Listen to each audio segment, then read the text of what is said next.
You talk about oral sex. There's a discussion about condoms. You say, I typically don't use condoms, if that's okay. What were you getting at? Was that found in the deleted section? I can't give you that right now. It'll be listed in the where it was found. In the arrest warrant. Here are times when the one who was supposed to protect the society caught in the act of making it worse, starting with the case of Todd Baracco, who walked into a setup expecting to meet a 15-year-old boy. The operation took place in a small Michigan village, and Baracco was caught with items like lubricant and loaded weapons, including police badges, found in his truck.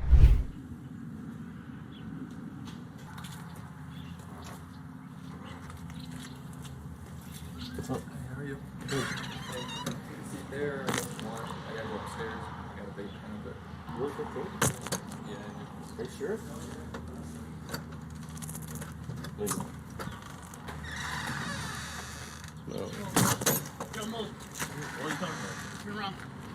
These findings pointed to premeditation, as he had time to reconsider his actions but proceeded anyway. Sheriff Swanson emphasized that such behavior from authority figures like Baracco, who held trusted roles, violates public trust. All right, come on, just come on back in. No. Camera on. Relax. All right, we're secure. Not here to meet anybody with. Hey, John. I'm with cameras off there. Okay, hey, I'm gonna sit down. John, you came over here, John, and when you did that, Nope, there's cameras right there. I know there's cameras everywhere, John. John, Cameras right in front of me, get them off. Sit down. no, you can't. You don't. You're not in charge here, John. That's the problem. Man, I came to be here, someone perfectly legal. No, you didn't. There was a discussion online about being 15, John. The cameras aren't going to get turned off, so that's not on the table. Sheriff Chris Swanson launched the Ghost Task Force about 2 years ago, in 2020, to combat online predators targeting children. Over a 4-month period in 2022, this task force conducted a major sting operation that led to the arrest of 13 individuals, including a former police officer named Todd Baracco. The operation, conducted in a small Michigan village, exposed trusted community members, such as teachers and law enforcement officers, who abused their authority. Sheriff Swanson stressed that his role as an elected official makes him accountable to the public, driving his commitment to such investigations. The sting involving Baracco was particularly striking. The person you were here to meet said they're 15. You acknowledged that. No, I did not. Yeah, you did. No, I did not. John, I have seen the transcripts. Okay, Just, do whatever you want. okay, it's not what I think. You ask if you smell good. Dustin tells you he's 15.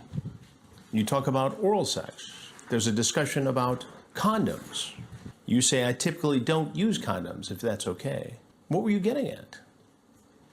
He clearly said he was 15, and you acknowledge that, and you infer that that might be too young. There's talk about where his parents are, if he's home alone. And what is this, John?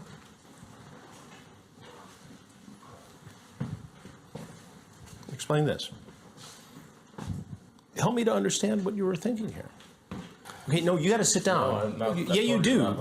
Well, you don't have a choice here, John. Yes, I do. No, you don't, actually. No, you don't. During the confrontation, Chris Hansen sensed Baracco's authoritative attitude, predicting he held a high-status job. This instinct was confirmed when deputies found police badges in Baracco's truck. The task force's success relied on gut instincts and evidence-based tactics, like analyzing why someone like Baracco frequently changed jobs between schools and police departments, possibly to avoid detection. In December 2022, Baracco faced charges related to using a computer to commit a crime. Instead of facing the original charges, he pleaded guilty to the reduced charge as part of the plea agreement. The other charges against him were dismissed. One important condition of the plea was that Baracco would not serve any jail time up front. Additionally, the plea included a stipulation that Baracco would be classified as a non-public sex offender, meaning his criminal status would not be publicly disclosed. Another consequence of the plea was that Baracco was required to give up his MCOLES certification. This certification is essential for law enforcement officers in Michigan, and losing it means he could no longer work in law enforcement in the state. But unlike Baracco, this next detective was treated so much unfairly, despite his dark acts. There's something you need to know.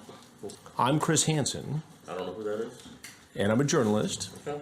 television journalist, and I do stories on predators, alleged predators, trying to have sex with minors. That's what you were trying to do today.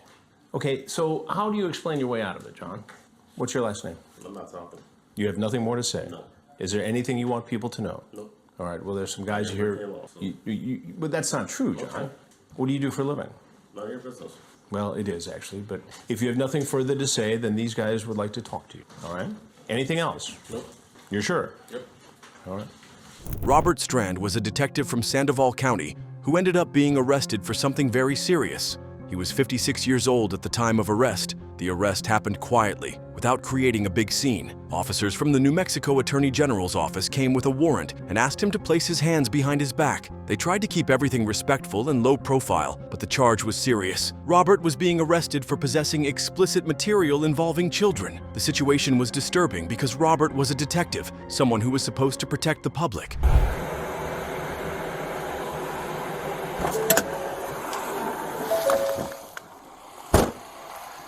How you doing? Hey.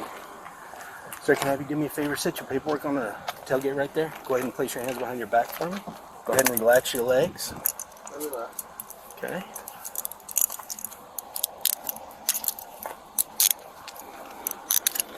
I want to get you into this vehicle quickly. Okay.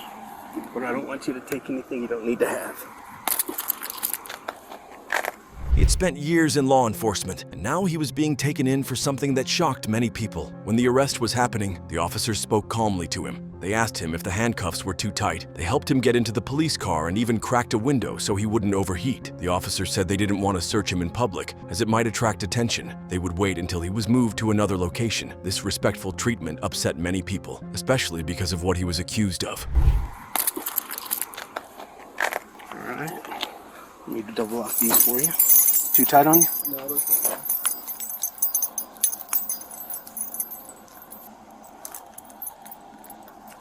Okay, go ahead and walk me this way.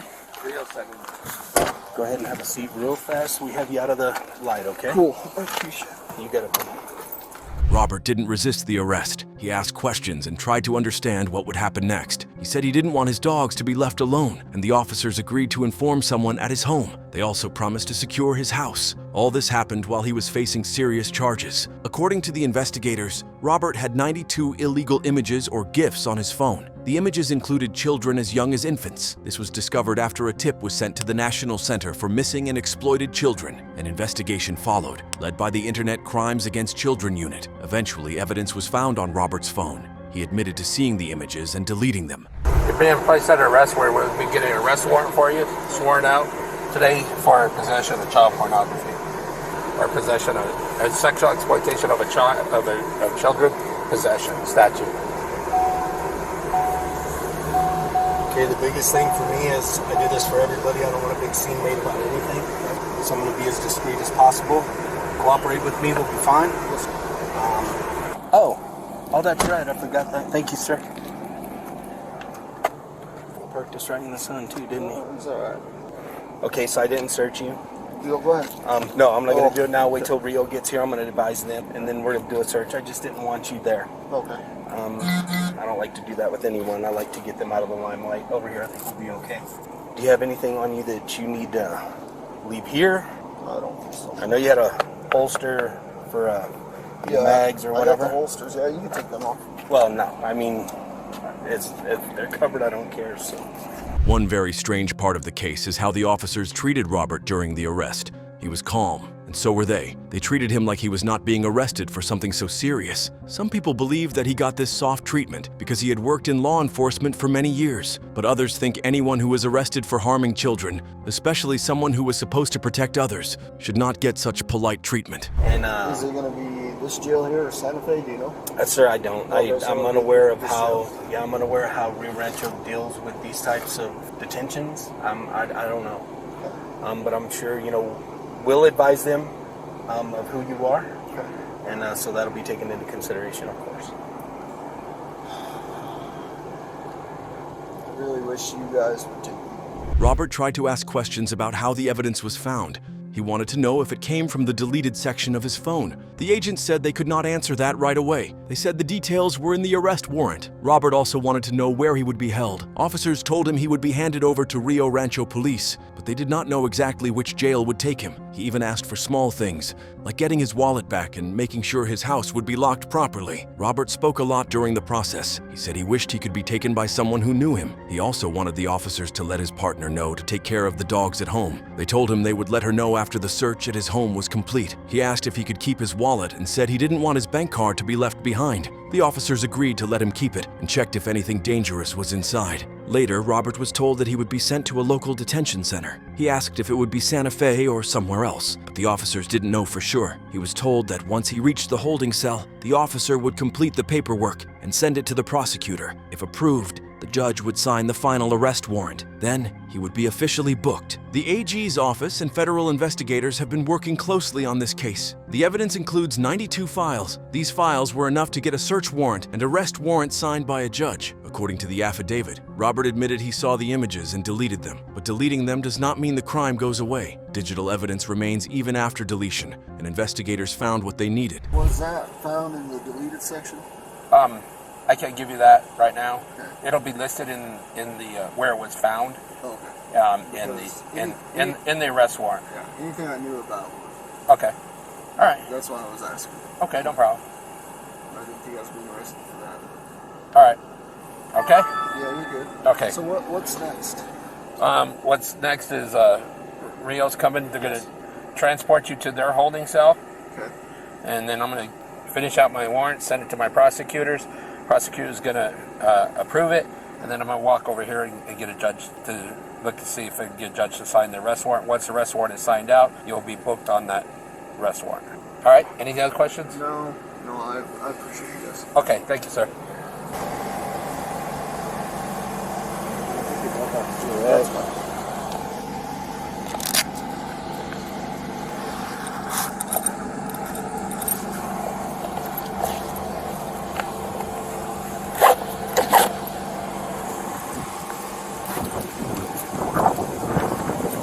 If you want, I'll just secure the belt and everything.